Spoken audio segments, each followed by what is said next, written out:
17 करोड़ रुपए के फ्रॉड का यह मामला बताया जा रहा है। अमाउंट फ्रीज कराने में साइबर पुलिस जो है वो अग्रसर नजर आ रही है। नोएडा में अब तक का सबसे बड़ा साइबर फ्रॉड, जहां साइबर ठगों ने निवेश के नाम पर 12 करोड़ रुपए ठगे हैं। बड़ी खबर।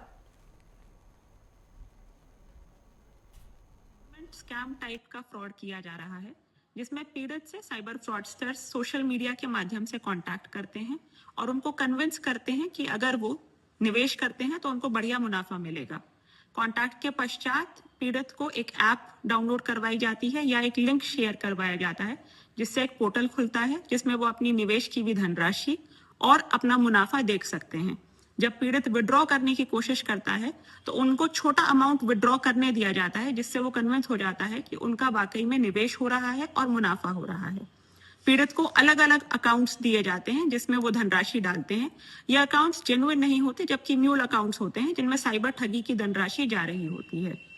इसी तरीके का एक प्रकरण गौतम बुद्ध नगर में सामने आया है, जिसमें एक पीड़ित के साथ 12 करोड़ की साइबर ठगी हुई है। तो इस खबर पर ज्यादा अपडेट के साथ नोएडा से हमारे सहयोगी हिमांशु हमारे साथ लाइव जुड़ चुके हैं। उनका रुख करेंगे। हिमांशु, क्या कुछ ये पूरा मामला है, जानकारी साझा कीजिए।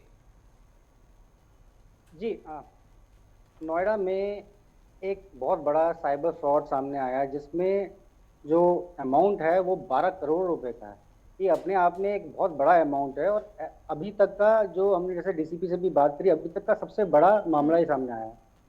मामला ऐसा है कि पीड़ित को व्हाट्सएप के थ्रू, सोशल मीडिया के थ्रू किसी महिला ने कांटेक्ट किया, उसे बताया कि निवेश कर कर वो अपना पैसा दुगना कर सकता है। इसी सिलसिले में उन्होंने और व्हाट्सएप ग्रुप में ऐड किया, उनको पूरे प्रूफ्स दिखाए व्हाट्सएप ग्रुप में कि इस तरीके से अगर तुम 10 रुपये लगाते हो तो उसका 20 रुपये हो जाता है। उसी सिलसिले में करीब 17 दिन के अंदर ट्रांजेक्शन की गई। पहली जो ट्रांजेक्शन थी वो बता रहे थे कि करीब करीब 50,000 की थी, जिसमें 9 लाख का प्रॉफिट दिखाया दिया और वो पैसा विड्रॉ भी कर लिया गया। इससे पीड़ित को कॉन्फिडेंस आया।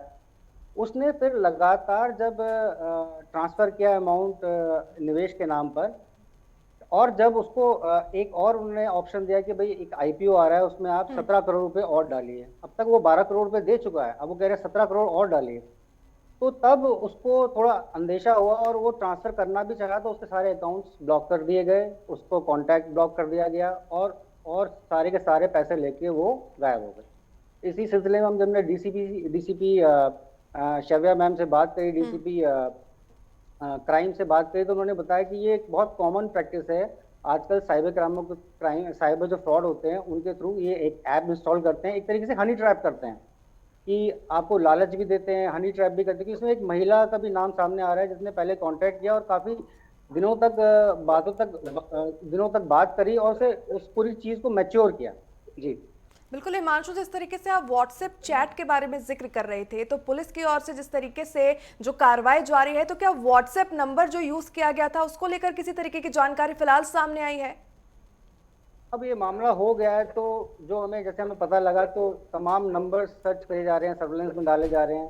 पर जनरली ये नंबर जो अमूमन प्रैक्टिस होती है, ये नंबर बाहर के होते हैं, उनमें व्हाट्सएप अनेबल कर दिया जाता है। इंडिया के नंबर होते ही नहीं, इन्वेस्टिगेशन करने में बहुत दिक्कत आती है।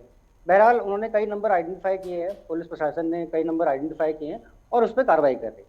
बिल्कुल, नोएडा से अब तक का ये सबसे बड़ा साइबर ठगी का मामला सामने आया था। तमाम जानकारियों के लिए बहुत बहुत धन्यवाद आपका।